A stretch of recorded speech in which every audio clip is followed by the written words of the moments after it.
Hello बच्चों, चलिए प्रश्न को देखते हैं। प्रश्न है, नियोबियम बीसीसी संरचना में क्रिस्टलीकृत होता है यदि इसका घनत्व 8.55 ग्राम प्रति सेंटीमीटर क्यूब है तो नियोबियम की परमाणु त्रिज्या ज्ञात कीजिए। तो देखिए बच्चों, यहाँ पर बात करें प्रश्न की मुख्य अवधारणा की। मुख्य अवधारणा बच्चों यहाँ पर ध्यान दें, हमारे पास में जो घनत्व होता है, घनत्व उसे हम किस प्रकार से लिखते हैं। यहाँ पर हम लिखते हैं Z इंटू अणु भार बटे Na इंटू ए क्यूब, जहां पर जो Z है ये Z प्रदर्शित करता है, ये Z यहाँ पर जो परमाणु उपस्थित है, उपस्थित परमाणु की संख्या, उपस्थित परमाणु की संख्या की संख्या। अब उपस्थित हमने किस प्रकार से लिखा है, तो यहाँ पर समझे, हमें जो दिया गया है ये बीसीसी संरचना। बीसीसी संरचना देखिए यहाँ पर ये इस प्रकार से होती है। तो देखिए होता क्या है, हमारे पास में हमें पता है कि ये यहाँ पर पूरा जो एक भुजाई से हम ए मान लें, यदि ये जो भुजा की लंबाई है, इस भुजा की लंबाई को हम ए मान लें।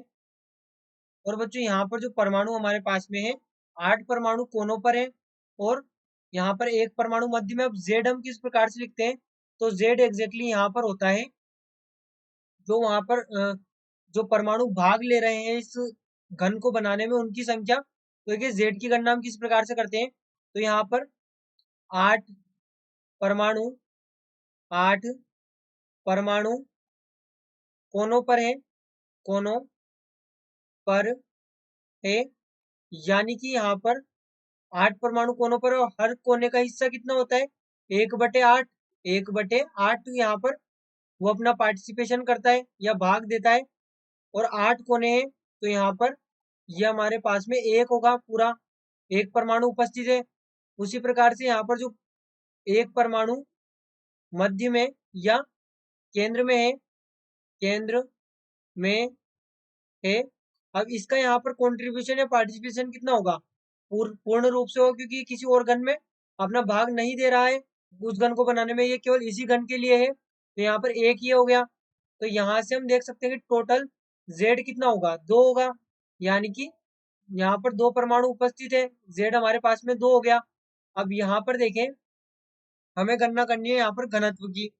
तो घनत्व की गणना हम किस प्रकार से करेंगे, यहाँ पर घनत्व जो कि बराबर होगा Z इंटू अणु भार बटे Na N A into A cube.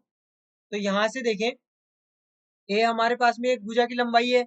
अब घनत्व हमें क्या दिया गया है, तो घनत्व हमें दिया गया है 8.55 ग्राम प्रति सेंटीमीटर क्यूब।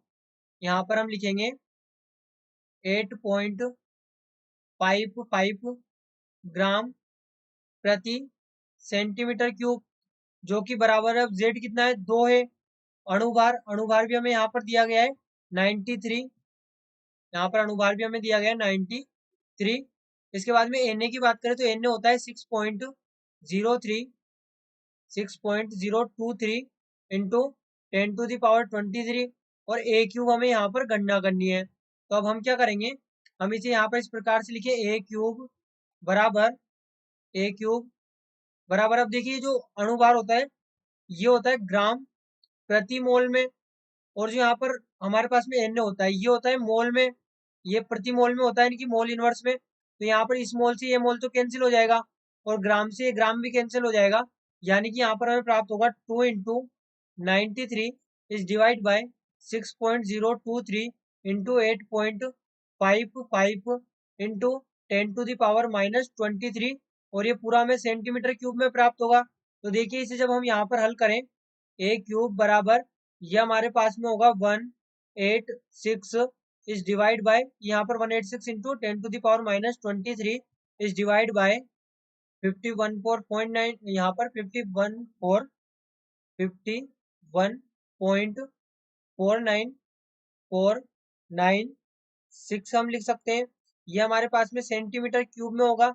अब जब इसे यहाँ पर आगे हल करें तो देखिए ए क्यूब जो हमें प्राप्त होगा, ए क्यूब बराबर यहाँ पर ये होगा 3.61 इंटू 10⁻⁻23 सेंटीमीटर क्यूब, यानी कि इसे हम क्या लिख सकते हैं, यहाँ पर हम लिख सकते हैं ए क्यूब बराबर 36.1 इंटू 10⁻⁻24 सेंटीमीटर क्यूब।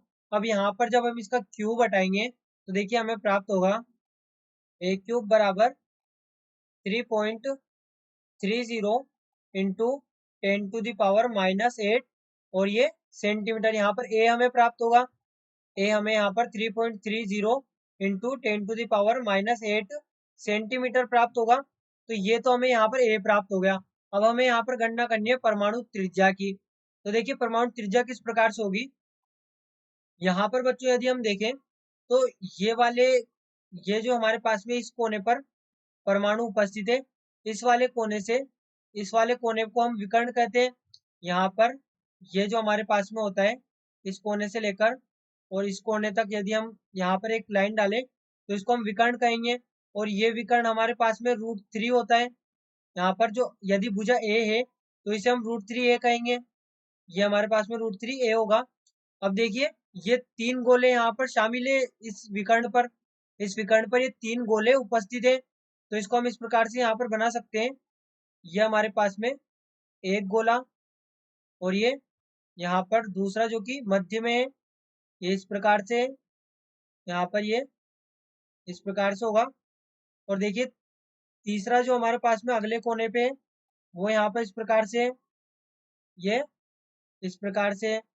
अब देखिए यहाँ से यदि हम देखें तो इसके ये वाली जो यहाँ पर लाइन होगी, यहाँ पर एक परमाणु की हम त्रिज्या की बात करते हैं तो त्रिज्या हम देख लें, यहाँ पर आर है, ये त्रिज्या आर है, इसकी भी त्रिज्या आर है। अब इसकी त्रिज्या आर है लेकिन ये पूरी दूरी कितनी है, ये पूर्ण दूरी तो यहाँ पर 2r है। इस पूरे गोले का जो व्यास होगा वो तो 2r हो जाएगा।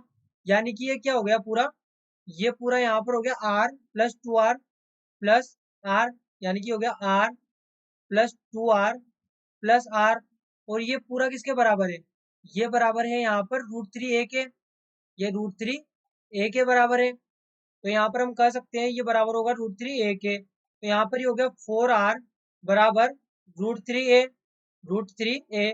तो यहाँ से r का मान हमें निकालना है, यहाँ पर होगा √3a डिवाइड बाई 4। अब a हमने क्या यहाँ पर गणना की है, ये 3.30 इंटू 10⁻⁻8 सेंटीमीटर। तो यहाँ पर √3 इंटू 3.30 इंटू 10⁻⁻8 डिवाइड बाई 4। तो यहाँ से जब इसको हल करेंगे तो हमें ये प्राप्त होगा 5.643 डिवाइड बाई 4 इंटू 10⁻⁻8। अब जब इसको और आगे हल करेंगे तो यहाँ पर ये होगा 1.4 और 2, यहाँ पर ये हमें प्राप्त होगा 1.42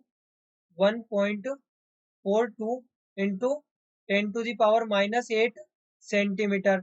ये हमारे पास में त्रिज्या होगी, यहाँ पर परमाणु की ये त्रिज्या होगी और यही हमारे प्रश्न का उत्तर होगा। r बराबर 1.41, ये हमारे पास में उत्तर है प्रश्न का। और देखिए यहाँ पर हमने पहले a की गणना की, यानी कि जो भुजा की लंबाई थी उसकी गणना की, और भुजा की लंबाई की गणना करने के पश्चात हमने यहाँ पर त्रिज्या की गणना की। ये हमारे पास में परमाणु की त्रिज्या है, परमाणु त्रिज्या। तो बच्चों आशा करते हैं आपको प्रश्न समझ आया होगा। धन्यवाद।